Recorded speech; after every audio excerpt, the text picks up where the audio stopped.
Assalamualaikum warahmatullahi wabarakatuh.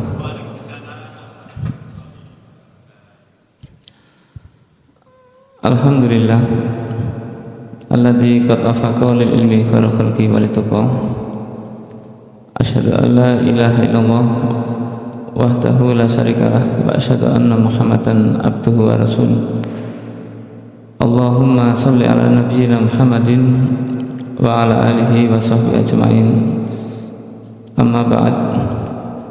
Usikum wa nafsi bitaqwallah faqad fazal taqwa.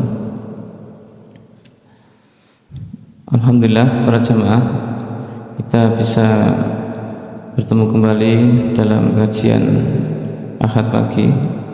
Mudah-mudahan Allah memberikan keberkahan bagi kita semuanya. Hari ini tak terasa kita masuk ke bab 11 tentang mujahadah, yakni bersungguh-sungguh di dalam beribadah kepada Allah. Marilah kajian ini kita awali dengan bacaan basmalah.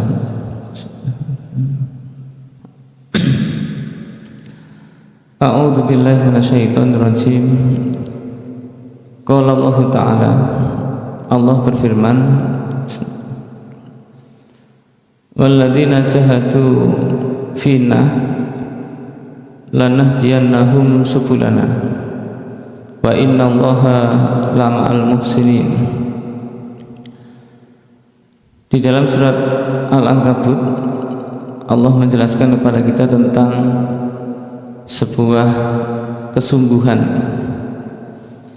Walladzina jahadu, barang siapa yang bersungguh-sungguh, orang yang bersungguh-sungguh fina, di dalam kami. Di dalam kami itu maknanya di dalam berjuang untuk kami, untuk Allah.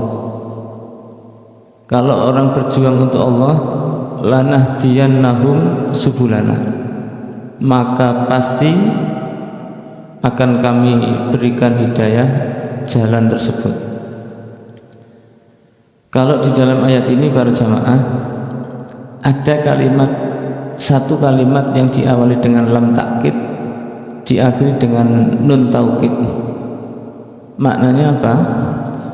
Kalimat ini dikunci dengan sebuah kalimat sungguh-sungguh. Kalau di bahasa Jawa itu maknanya yakti teman-teman. Nah, ini kalau bahasa Indonesia mungkin sungguh pasti. Ada sungguh, ada pasti. Orang-orang yang berjuang di jalanku, ini kata Allah, maka pasti, maka sungguh pasti, ini dikuati, kami akan berikan jalan bagi mereka. Wa innallaha lama'al muhsinin, dan sungguh Allah itu bersama orang-orang yang berbuat bagus. Dari sini para jamaah, kenapa kita diminta oleh Allah untuk bersungguh-sungguh? Sejatinya kalau orang itu bersungguh-sungguh, jalan itu sama Allah sudah diberi.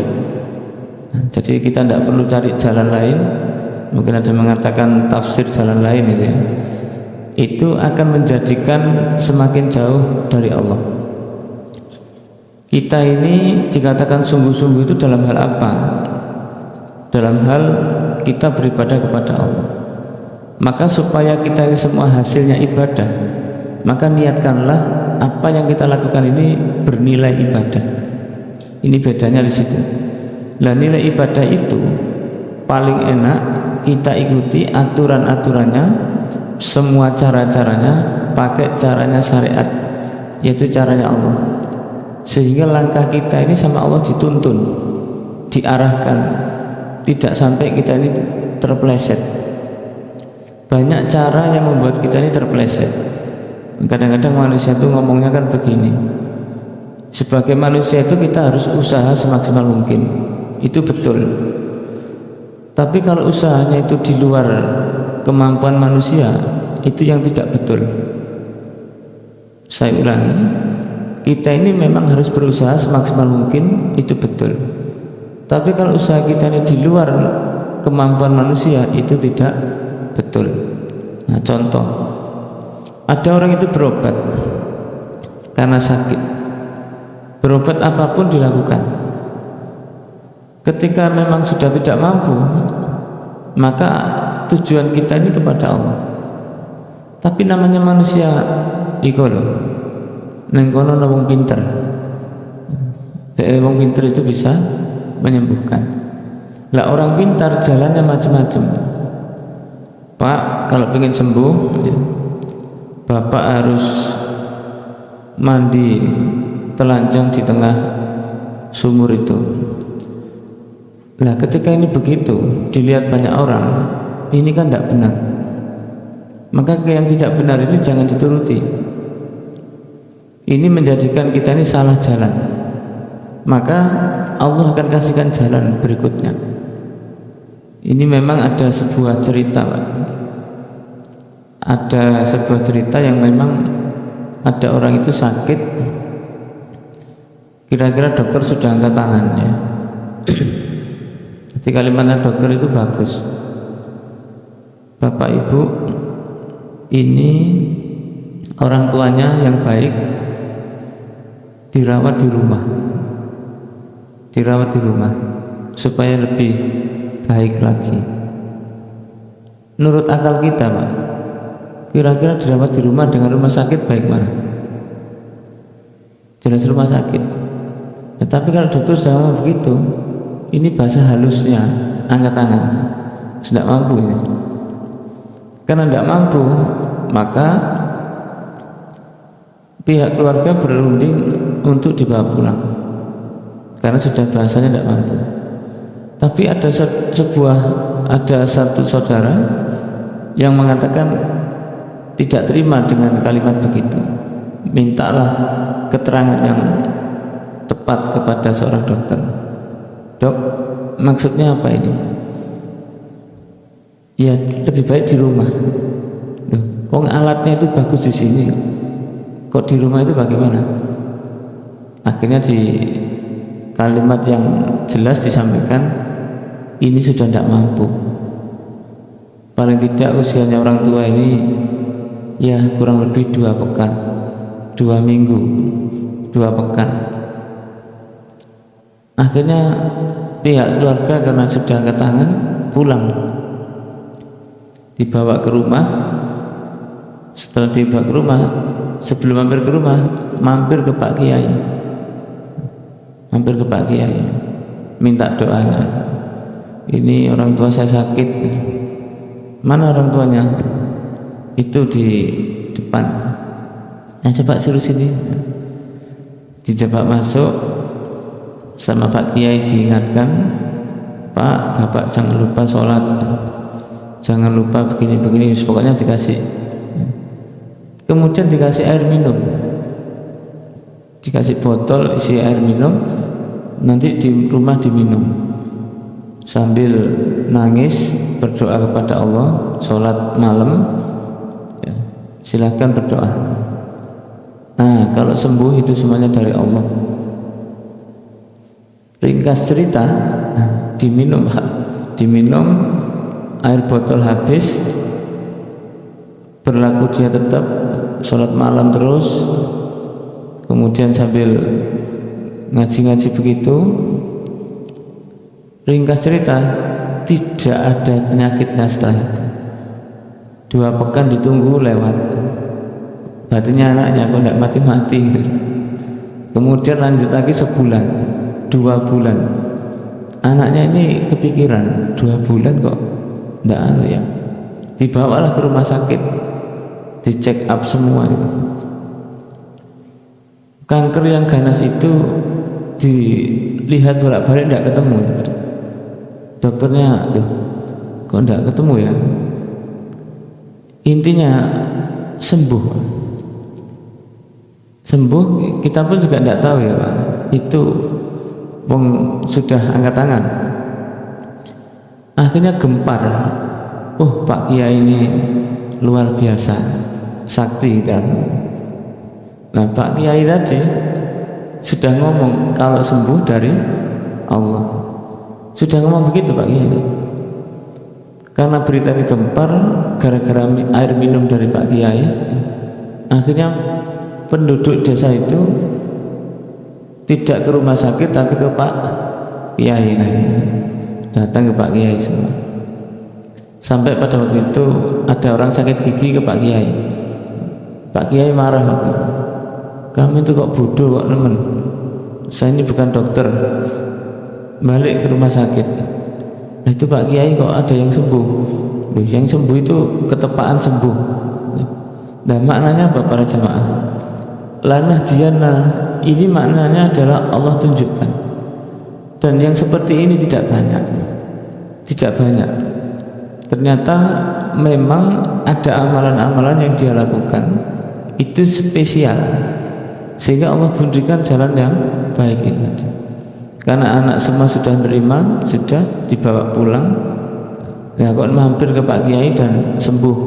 Nah, ini jalan yang Allah berikan kepada, dan tidak diulangi, tidak bisa Pak.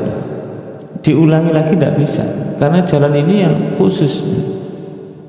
Kayak panjenengan maka ini, jenengan pernah keburu-buru lewat lampu merah kuning hijau itu, jenengan berdoa, ya Allah mudah-mudahan lampunya hijau terus itu, biar waktunya cepat, tidak terlambat.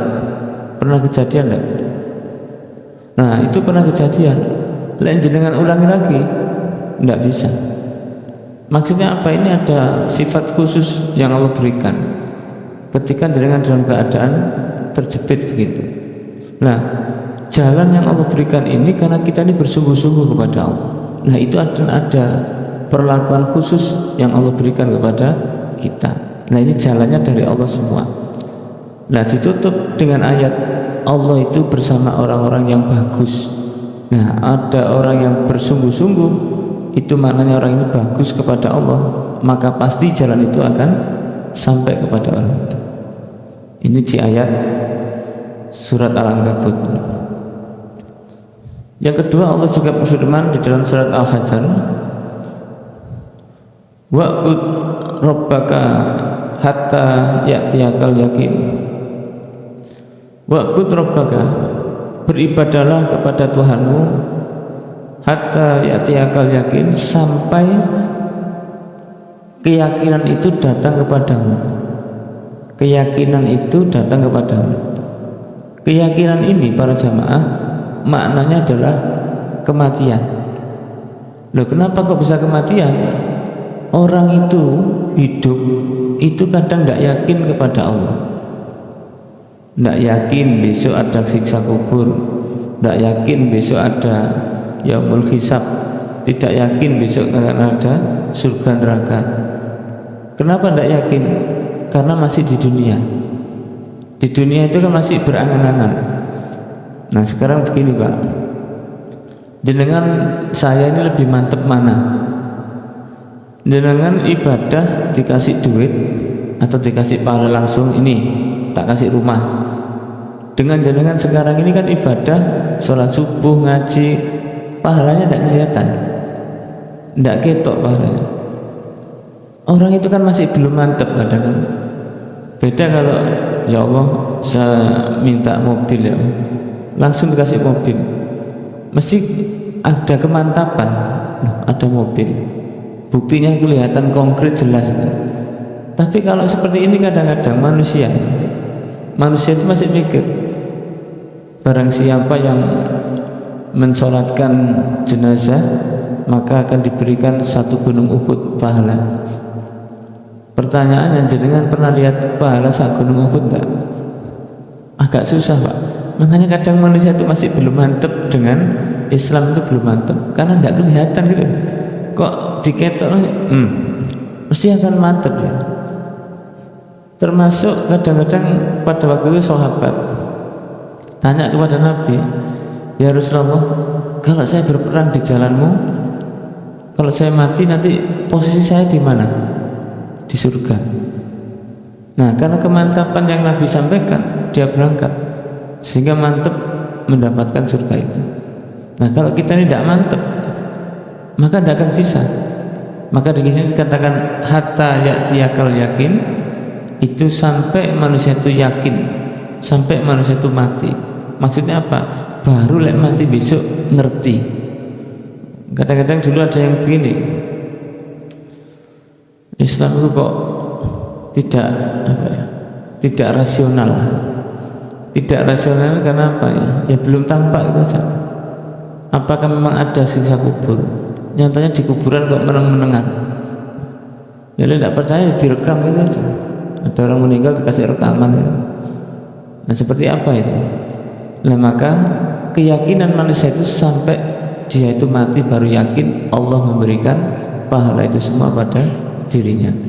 Nah maka para jamaah, keyakinan manusia itu harus dibuktikan dengan kesungguhan dia di dunia, sehingga nanti dia di akhirat atau dia sudah meninggal, maka keyakinan itu akan menjadikan dia memahami bagaimana ibadah kita kepada Allah Subhanahu wa ta'ala.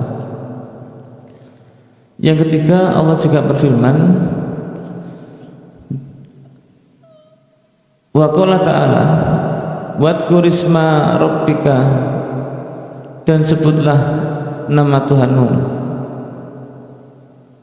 wa tabattal ilahi sabila, dan berikanlah padamu itu sebuah jalan yang lurus. Menyebut asma Allah itu menjadikan kita semakin lurus kepada Allah. Menyebut nama Allah itu maksudnya apa? Kalau Bapak Ibu para jamaah, kita selalu ingat kepada Allah. Oh yang saya lakukan karena Allah, oh yang saya kerjakan karena Allah. Kalau ini semua kita ingat nama Allah, maka disitulah jalan-jalan itu akan terbuka lebar. Dan jangan sampai kita merasa yang kita lakukan ini karena usaha kita sendiri. Usaha kita sendiri itu dinomor sekiankan. Karena apa? Memang aslinya Allah yang ngasih jalan. Bukan kita ini kok pandai, bukan kita ini kok kaya, tetapi kita ini karena Allah semua. Kalau tanpa Allah kita tidak bisa berbuat banyak. Nah memang manusia itu kadang-kadang Pak, godaan setan itu yang dari arah belakang. Jadi godaan setan ini kan ada 4, depan, belakang, kanan, kiri. Kalau kita bangga dengan kemampuan kita, kita bangga dengan kekayaan kita, itu godaan setan yang di belakang, yang tidak tampak. Tapi ditunjukkan maksiat-maksiat, itu namanya di depan mata. Tapi setan menggoda dengan arah kanan, itu kita ditunjukkan ibadah kita, amal ibadah kita sebelah kanan. Bahaya kalau kita bangga, aku sholat tahajud, ada kebanggaan sholat tahajud, tidak pernah bolong. Nah kebanggaan itu diceritakan, itu yang juga bahaya. Nah, setan itu godanya halus. Nah godaan dari arah kiri, setan itu akan mengancam kita. Nah, ancaman setan itu yang ada sebelah kiri, disantet, mau dibunuh, macam-macam, itu arah kiri. Jadi lengkap godaan setan dari depan, belakang, kanan, kiri. Kalau itu sudah terjadi, maka ketika kita ini niat karena Allah, semuanya akan hilang. Nah, kenapa kalau tidak ada di arah atas? Ada yang masih, kok setan tidak sekalian dari arah atas? Karena atas ini fungsinya hanya kepada Allah. Maka kalau kita kepada Allah, semuanya akan tuntas. Nah, semuanya akan terselesaikan. Tinggal manusia itu mau tidak dia mengerjakan dengan niat karena Allah. Maka yang kita lakukan ini kan mesti begini Pak, innamal a'malu binniyat. Karena sesuatu itu tergantung dari niatnya. Kalau niatnya memang murni karena Allah, hasilnya juga karena Allah. Faman kanat hijratuhu ilallahi wa rasulih, fa hijratuhu ilallahi wa rasulih. Maka di situ akan ada jalan menuju Allah. Dan Allah tidak akan segan-segan memberikan itu kepada kita selama tujuan kita memang karena Allah.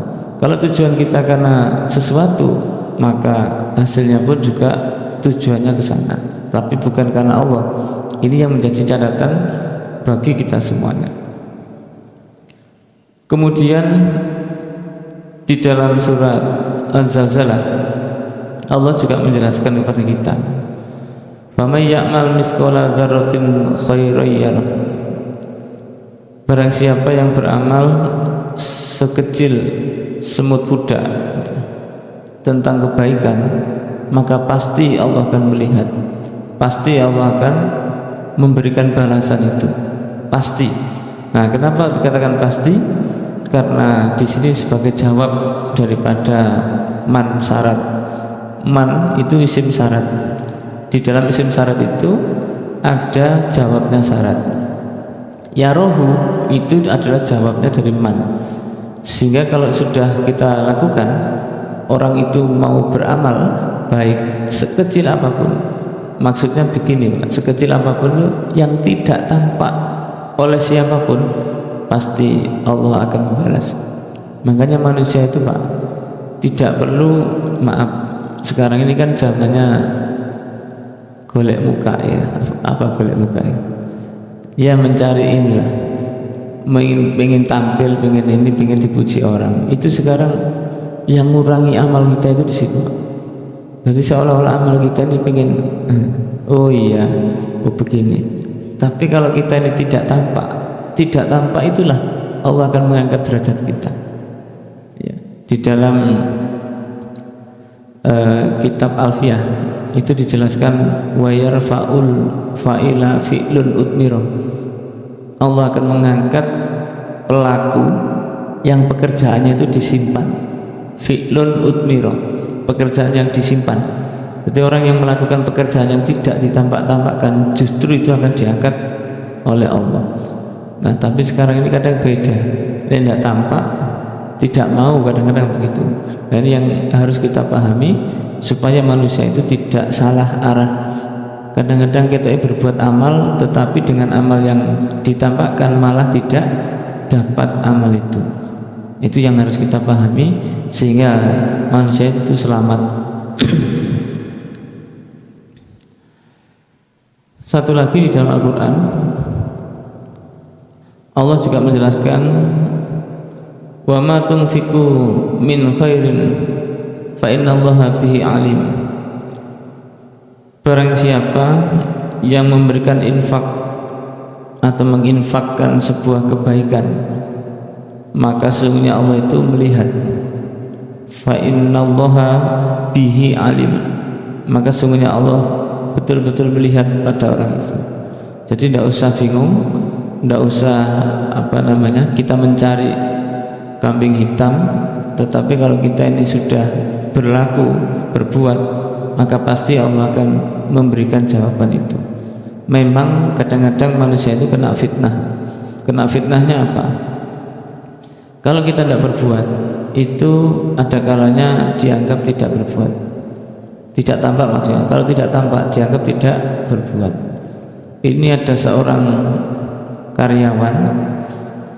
karyawan ini lupa tidak fingerprint. Kan biasa sekarang ini pakai fingerprint, absen itu. Nah, pakai fingerprint, dia lupa tidak fingerprint. Terus dicek, bayarannya dipotong karena tidak fingerprint, dipotong. Loh, kenapa? Anda tidak masuk 2 kali, ini di absen tidak ada. Loh, saya itu lupa waktu itu. Iya, memang saya lupa, tapi perasaan saya tidak pernah tidak masuk. Saya masuk terus. Buktinya waktu tanggal itu kemarin saya ngantar pasien ke karyawan ke rumah sakit karena ada yang sakit. Nah, waktu nganter itu saya tergesa-gesa pulang karena ditunggu keluarga. Saya lupa tidak fingerprint. Padahal pulang saya itu jam 5, mestinya pulangnya jam 4. Saya gara-gara nganter balik jam 5. Memang saya lupa. Akhirnya tidak dapat fingerprint. Jawabannya dari HRD, tidak bisa, pokoknya tidak finger, ditolak. Dia merasa ya gimana. Maka ketika itu terjadi, Allah Maha Tahu. Sehingga Maha Tahunya tadi, dia diberi rizki oleh Allah dari yang dibawa ke rumah sakit tadi. Pak, ini terima kasih kami ucapkan, sudah ditolong. Nah, ternyata pemberiannya lebih besar daripada yang fingerprintnya tadi. Nah, ini yang menjadi pikiran kita, bahwasanya Allah itu tidak tidur. Allah itu fa innallaha bihi alimun. Allah itu tahu betul siapa yang berbuat dan siapa yang tidak. Allah itu tahu betul siapa yang bersungguh-sungguh, siapa yang tidak. Maka di ayat-ayat ini menjadi kejelasan bagi kita bahwasanya yang kita lakukan harus betul-betul bersungguh-sungguh niat karena Allah sehingga hasilnya menjadi maksimal. Ada pertanyaan Pak? Oke. Oke. Oke.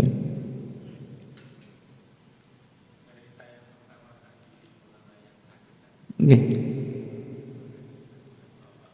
Oke. Oke. Ya. Ya.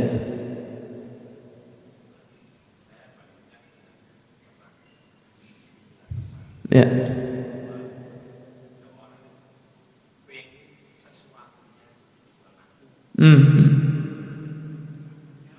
Ya.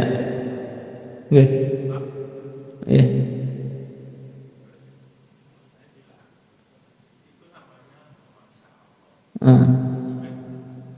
Ya.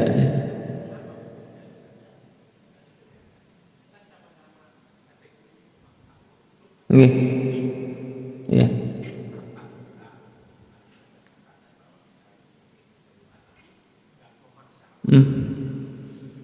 Oke. Bapak Ibu, ini pertanyaannya begini. Apakah kita tidak termasuk memaksa Allah ketika berbuat seperti halnya yang sudah dijelaskan? Ada orang jual tanah nggak laku-laku, kemudian berdoa kepada Allah supaya laku. Bapak Ibu, tadi kalimatnya yang di depan, kita bergerak, kita usaha itu dengan semaksimal mungkin, tapi yang wajar, bahasanya wajar ya. Itu wajar ini bisa sesuai kemampuan manusia, ini wajar. Maka cerita tadi wajar Pak, karena sudah mentok, sudah tidak mampu, balik pulang. Ke Pak Kiai itu hanya minta doa supaya barangkali sembuh, lek meninggal ya dan meninggal yang baik ya. Tidak ada minta Pak Yai tolong sembuhkan Pak Yai, tidak begitu. Terus Pak Yai kalau sembuh nanti tak kasih apapun, tidak begitu. Hanya minta doa, barangkali bisa sembuh, kalau tidak sembuh ya meninggalnya husnul khotimah, gitu saja. Tidak ada minta sehat, tidak ada. Nah, termasuk kita ini kalau minta doa kepada Allah, jual tanah sampai nazar, saya nanti laku tak poso 1 bulan penuh lah, itu tidak wajar. Makanya nyuwun sewu Pak, orang nazar itu sebetulnya tidak wajar.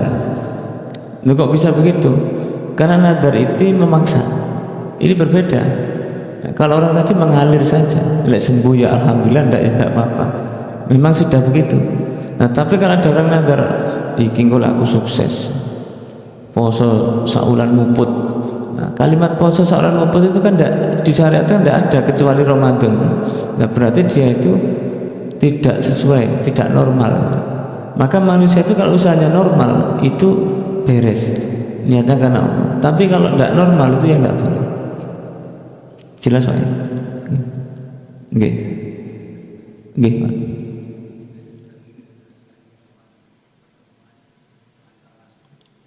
Nggih.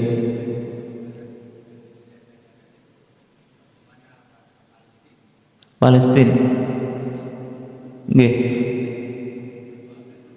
Ya.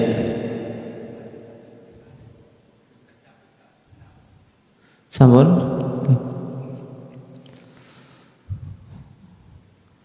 Di dalam Al-Quran surat Al-Baqarah, di situ dijelaskan bahwa sesuatu yang kamu benci itu sebetulnya baik menurut kamu. Surat Al-Baqarah 216. Nah, maknanya begini Pak, di di Palestina itu panjenengan belum tahu aslinya orang Palestina seperti apa. Aslinya itu pertanyaan jenengan persis seperti ini. Namanya Aceh itu kan Serambi Mekah, kok kena musibah terus? Lah Bali itu tidak pernah kena musibah katakan. Tapi kalau Serambi Mekah malah kena. Ini ada pertanyaan begitu, hampir mirip kan. Palestina itu yang sudah berdoa begitu macam-macam kok masih kena. Loh kenapa kok yang lain tidak, hanya Palestina? Toh itu ada Masjidil Aqsa di sana. Yang pertama, bisa jadi orang Palestina itu yang bersungguh-sungguh tidak banyak, yang lain hanya ikut-ikut saja. Itu satu. Bisa jadi yang di Aceh, Serambi Mekah itu berimannya tidak serius. Kabarnya ada narkoba, ada homo, LGBT dan sebagainya. Ya itu satu. Yang kedua, andaikan dia bersungguh-sungguh, memang ada kalanya di dalam Al-Quran itu surat Al-Baqarah itu dikatakan sesuatu yang kamu benci, yaitu perang. Memang asbabul wurudnya itu, asbabul nuzulnya itu, sesuatu yang kamu benci, perang itu belum tentu buruk dan itu lebih baik menurut. Bisa jadi Allah matikan orang-orang itu dalam keadaan mati syahid. Nah itu yang di luar pikiran kita. Jadi sesuatu yang kita benci belum tentu tidak baik menurut Allah. Sesuatu yang baik menurut kita belum tentu baik menurut Allah. Maka sesuatu yang kita benci itu menjadikan sebuah kedewasaan, menjadikan sebuah keimanan yang lebih kuat. Barangkali orang-orang yang dimatikan Allah dalam keadaan syahid itu seperti itu. Kadang-kadang kita juga berpikir, Pak, ini bagi kita yang rindu ada yang begini, ya Allah, kok tidak Palestina itu ke negara kami, supaya kami bertemu jenengan lebih cepat, lebih baik. Nah itu kadang-kadang kan tidak nutut pikiran kita, Pak. Nah itu kadang-kadang tidak nutut. Itu bagaimana? Itu tadi ada dua kemungkinan. Satu, yang di Palestina ya belum maksimal, perjuangannya belum maksimal, hanya minta belas kasihan dari Allah, maaf dari manusia, dari negara-negara itu. Nah tapi kalau dia berjuang karena Allah, betul-betul untuk kalimatnya Allah, maka akan ada jalan. Lana dianahum sebulana, pasti. Nah itu saja. Nah tinggal kita tidak tahu, Palestina ya pecah-pecah. Palestina ini ada yang kelompok Hamas, kelompok Fatah dan beberapa sekte-sekte yang lain. Gitu Pak. Ya, kita memang tidak tahu, karena sesuatu kayak Serambi Mekah tadi yang tidak tahu seperti apa mereka. Ternyata mohon maaf, wong Jawa itu memang kadang-kadang ini terkenal ini santunnya. Ya, di luar itu kadang terkenal songongnya, kadang-kadang itu bedanya ya. Tapi orang Jawa itu agak tawaduk katanya. Tapi orang-orang sana itu gengsinya juga tinggi. Lek ngomong maksiat juga maksiatnya lebih tinggi. Itu diantaranya Pak. Gitu Pak. Saya lanjutkan kalau di dalam sebuah hadis Pak, ini Nabi menjelaskan kepada kita di dalam hadits qudsi, an Abi Hurairah radhiyallahu an qala Rasulullah sallallahu alaihi wasallam, inna Allah ta'ala qala man adali waliyan faqad adantuhu bil harbi. Ini dalam hadis qudsi Pak. Berarti hadis qudsi itu Allah berfirman kepada Nabi, Nabi menyampaikan kepada kita, barang siapa yang memusuhi kekasihku, maka aku akan menyatakan perang kepada orang itu. Bapak Ibu para jamaah, jenengan, saya, semuanya ini yang ngaji itu termasuk kekasihnya Allah gitu. Jenengan saya itu kalau ngaji itu kekasihnya Allah. Siapa sih kekasihnya Allah? Kekasihnya Allah itu adalah seseorang manusia, hamba atau makhluk yang dia selalu mendekatkan diri kepada Allah, mendekatkan diri kayak kita ini ngaji kan, ingin mengkaji ya, ini mendekatkan diri kepada Allah dan kemudian melaksanakan apa yang Allah perintahkan tanpa beban, melaksanakan yang Allah perintahkan tanpa beban, seneng doa, sholat ya seneng, poso ya seneng. Makanya kan orang itu like puasa, mendatangi puasa terus imanan wahtisaban seneng, gak ketemu poso, mari ini poso gak enak, lihat coba, gak iso ngopi, gak iso. Nah coba itu sudah begitu Pak. Ini bukan walinya Allah. Walinya Allah itu siapa? Orang yang mendatangi Allah, orang yang mendekatkan diri kepada Allah tanpa beban. Dia senang perintah Allah dilaksanakan. Berat, tidak berat dilaksanakan dengan sukacita. Makanya yang kita lakukan mesti diakhiri dengan apa? Lillahi ta'ala. Nawaitu terakhir lillahi ta'ala. Nah, semuanya lillahi ta'ala. Maksudnya karena Allah, itulah wali-wali Allah. Dan wali Allah itu dimusuhi orang, disakiti orang, maka Allah lah yang datang untuk membelanya. Jadi jenengan saya itu berbuat karena Allah, nilainya karena Allah, nanti yang maju sendiri adalah Allah lewat pasukan-pasukannya Allah.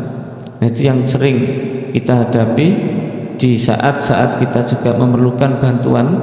Tapi tidak usah khawatir, Allah yang akan datang untuk membantu kita.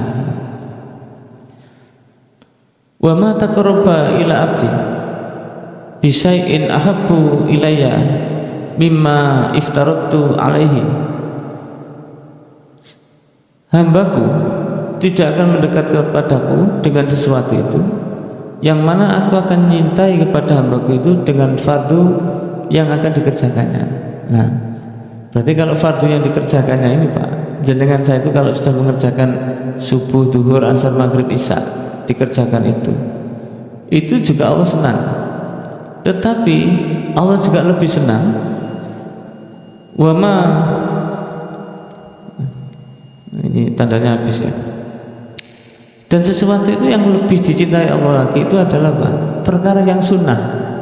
Nah Pak, panjenengan saya mengerjakan sunnah itu lebih baik daripada mengerjakan wajib. Ini kalimat saya, hati-hati Pak ya. Allah lebih mencintai orang mengerjakan sunnah daripada wajib. Duh, derajatnya tinggi mana ya?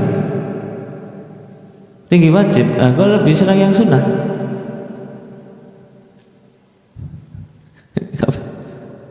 Nah, ini tenang. Kalau manusia itu mengerjakan yang sunnah, mesti mengerjakan yang wajib lah. Tapi mengerjakan yang wajib belum tentu yang sunnah. Ini kuncinya. Makanya kalau ada Allah lebih senang pada perkara yang sunnah mengerjakan, karena yang sunnah itu tidak dihukumi dosa, dikerjakan dengan keikhlasan. Makanya kalau hukum sunnah itu ada yang mengartikan begini: sunnah itu orang mengerjakan mendapatkan pahala, orang yang tidak mengerjakan rugi. Jadi sunnah itu orang mengerjakan dapat pahala, tidak mengerjakan rugi. Nah kalau tidak apa-apa itu malah rugi. Ruginya apa? Allah itu lebih senang pada orang-orang yang begitu. Jadi kemampuannya untuk mendapatkan sebuah pahala itu karena memang Allah berikan di situ. Nah maka para jamaah, itulah tadi kita sebagai wali-walinya Allah, mari kita laksanakan semua kegiatan ibadah, semua kegiatan yang kita lakukan nilainya ibadah, dan ibadah itu karena Allah.